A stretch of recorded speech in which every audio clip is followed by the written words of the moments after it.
So what happens if you get business credit and you don't pay it back? Well, to put it simply, you're but like not immediately. Either way, we're going to talk about what happens when you actually, go get some funding for your business and you end up not being able to get it, all depending upon, of course, how you obtained this business credit. But first and foremost, what you need to be in understanding is with you getting money for your business, you should not be getting money for your business so that you can do like those people who got the PPP loans and they got Lamborghinis and, went balling and going out to the club. You don't need to do all of that stuff with this money.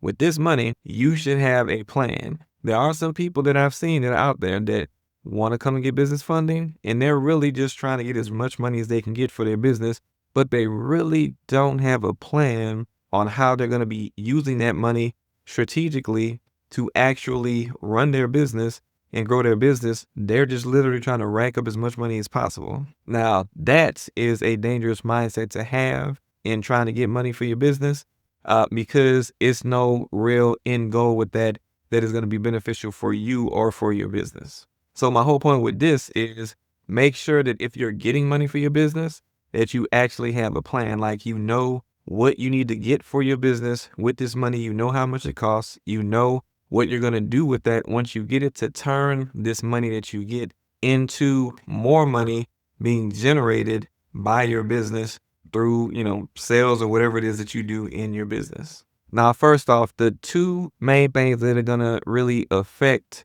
how bad of a position you'll be in if you don't pay back the business credit that you get is going to be looking at the personal guarantee versus the corporate credit.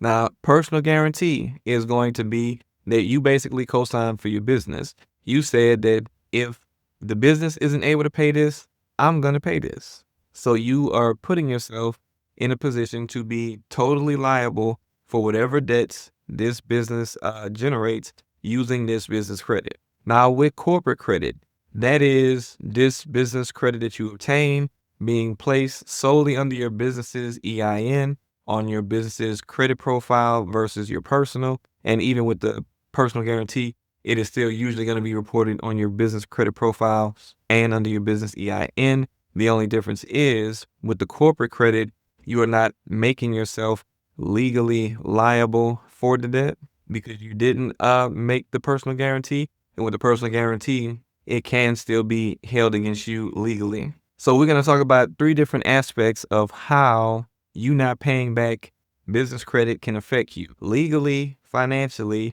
as well as by your personal credit. And, I'm not an attorney. This is not legal advice. All of this is solely for entertainment purposes. So as far as legal liability goes, if you signed up under a personal guarantee for the business credit funding that you get, yes, as I already stated, you are legally liable for this debt. You can be sued for it. You can have a judgment issued against you to garnish your wages, bank accounts. Liens can be placed on your personal stuff. So yes, legally, you will have full vulnerability if you do not pay back this debt. Now, what if you did corporate credit, which is what everybody's striving to get to?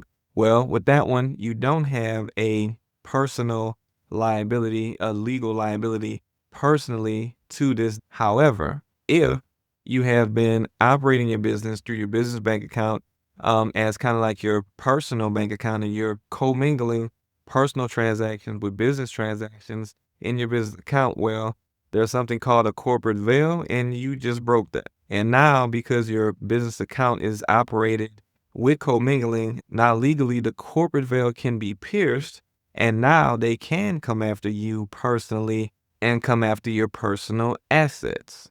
So yes, even with that corporate credit where it's not tied to your social, there are things that you can do to open up the door for you to still end up personally feeling the aspects of not paying back this business credit. So how could this affect you financially? Well, if you got this business credit under personal guarantee, of course, if it gets to the point where, they have sued, they're trying to garnish, of course, that's taking money out of your pocket, taking money out of your bank account. Imagine how that can affect you financially. It can make things very hard on you personally. And the only way to do anything to stop a garnishment is really to file bankruptcy. So it would really end up being your ultimate thing you can do to try to relieve the pain of that. And, bankruptcy comes with its own disadvantages to you financially and what you're able to do after you filed it. Now, what about if you obtained credit under corporate credit? Well, you already know what can happen personally if you have not been keeping your books clean in how you operate your business bank account. But if you have been keeping your books clean and you've been doing things the right way, separating business from personal with your business bank account, then that means that you possibly won't have to worry about the legal liability of things and them coming after you, garnishing, suing, and all of that stuff. But it can still damage your business because they could come after your business assets. Lenders could blacklist you. You could have a UCC filed against your business, and that is something that other lenders can see. So it can still hinder your business quite a bit, even though you won't feel the pain as much as you would if you just did a personal guarantee. Now let's talk about how this can affect your credit. So if you obtain this business credit under a personal guarantee, then of course, that doesn't immediately mean that this is going to affect your credit because this account isn't being reported to your personal credit unless you have something like Capital One or one of those few business credit cards or lenders that do business credit that actually do report to your personal credit report. Just missing a few payments isn't going to cause an issue. But if it gets to the point where the entire account is closed and charged off, then that account will be reported to your personal credit report. Now, with it being reported, of course, for different lenders, it might show up differently on your personal credit report. If it shows up with late payments, that can drop you from anywhere from 50 to 100 points.